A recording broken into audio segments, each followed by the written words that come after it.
Okay, మీకు ఒక చిన్న క్వశ్చన్. మీకు ప్రభాస్ గారు అంటే ఇష్టమా, లేకపోతే మీకు రిలేటివ్ అట్లా ఏమన్నా అవుతారా? నాకు ఇష్టం, రిలేటివ్ ఏం కాదు. ఎందుకు? ఎందుకంటే మీ హైట్ కానీ వాయిస్ కానీ కొంచెం మ్యాచ్ అవుతున్నట్టు అనిపిస్తుంది. ఒక్కటైతే నేను చెప్పొచ్చు, ప్రభాస్ గారికి కన్నడలో నేను సలార్కి నేనే డబ్బింగ్ చెప్పాను. ఓ, ఇది ఇంపార్టెంట్ అయిన పాయింట్ మనకు దొరికింది. అవునా? Wow. So Kannada trailer teaser ఏదైనా ప్లే చేస్తే మీకు అక్కడ విన్న వాయిస్ నాది. ఓ సూపర్. అంటే మన ఇంటర్వ్యూలో చాలా ఎవరికి తెలియని ఇంపార్టెంట్ అయిన పాయింట్ అనేది మనం క్యాచ్ చేసుకోగలిగినాం. క్వశ్చన్స్ బట్టి ఆన్సర్స్ అంతే, డెఫినెట్లీ. సో అప్పుడు మీకు చెప్పేటప్పుడు అసలు ప్రభాస్ గారి మేనరిజం చూస్తే కొంచెం మ్యాచ్ అయినట్టు అనిపించింది అనుకుంటా, అందుకే మిమ్మల్ని కూడా తీసుకున్నారు. టీం వాళ్ళకి మన హుంబాళే సినిమాస్, సో మన Prashanth, so they know me well. KGF is such a pride of our industry. So I have that bonding. And Kannada సినిమాలకి అంత మంచి రికగ్నిషన్ తెచ్చిన ప్రొడక్షన్ హౌస్ కానీ ప్రశాంత్ కానీ నేను I wanted to give some tribute. ఎలా నాకు తెలియకపోయింది. సో వెన్ ఆఫ్టర్ సలార్ని ఇప్పుడు కన్నడలో అంటే పాన్ ఇండియా కదా, కన్నడలో కూడా చేస్తున్నానని తెలిసిన తర్వాత ఇమీడియట్లీ కాల్ చేశారు, ఇలా డబ్బింగ్ చెప్పొచ్చా ప్రభాస్ గారికి. So yeah, wilfully I will do it because I want to thank you this way. Super, so sweet. And Prabhas గారు అంటే చాలా సినిమాలు చూశారు కదా, I know how he talks. And ఒక్క సిమిలారిటీ అక్కడ నేను కర్ణాటకలో నేను అలానే డార్లింగ్ డార్లింగ్ అనే మాట్లాడాను. సో అది నాకు తెలియదు ప్రభాస్ గారు అలా అడ్రస్ చేస్తారు జనాన్ని. So it's one common point that ticked. And కొంచెం సిమిలారిటీ ఉంటుంది వాయిస్లో, high to personality of course.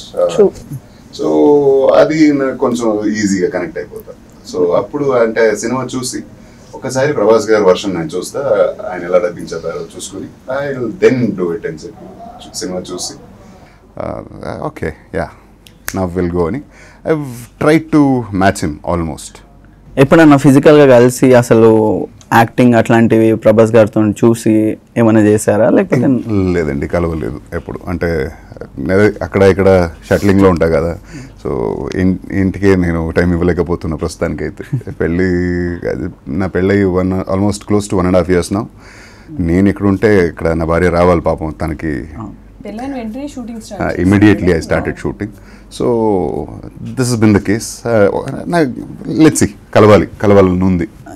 Main మీ దగ్గరకు వచ్చేసరికి కన్నడ అవలీలగా మాట్లాడతారు, ఎందుకంటే బై బర్త్ తెలుగు తెలుగు అసలు తెలుగు నార్మల్ ఏం ప్రాబ్లం. ఈ మధ్య తెలుగు వచ్చిన వాళ్ళే సగం సగం మాట్లాడుతున్నారు యాక్చువల్లీ దట్ దిస్ అని చెప్పేసి. అది అసలు అట్లా ఏం ప్రాబ్లం లేకుండా ఎట్లా మాట్లాడగలుగుతారు? నాకు ఇష్టం అండి. అంటే అప్పుడే వేరే ఇంటర్వ్యూస్లో కూడా చెప్పాను నేను. అంటే ఇక్కడ వచ్చి మనం పని చేస్తుంటాం, మనకి డబ్బులు, రికగ్నిషన్, అభిమానం అన్నీ ఇంత ఇస్తారు కదా, దానికి how do you give anything in return?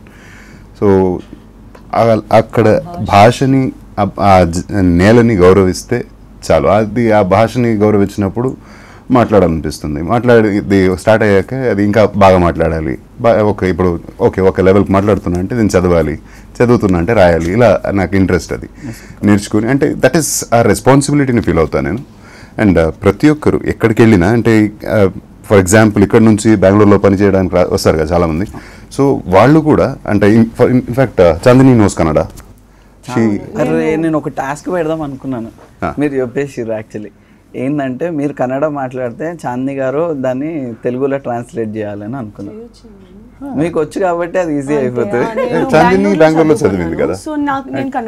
And మన Prakash garu, director garu, he also studied there in Karnataka. So he knows Kannada well. అంటే మన పోస్ట్ని చూస్తే ఇన్స్టాగ్రామ్లో కొంతమంది కన్నడలో కూడా కమెంట్స్ పెడతారు కదా, వాటికి కన్నడలోనే రిప్లై ఇస్తారు ప్రకాష్ గారు.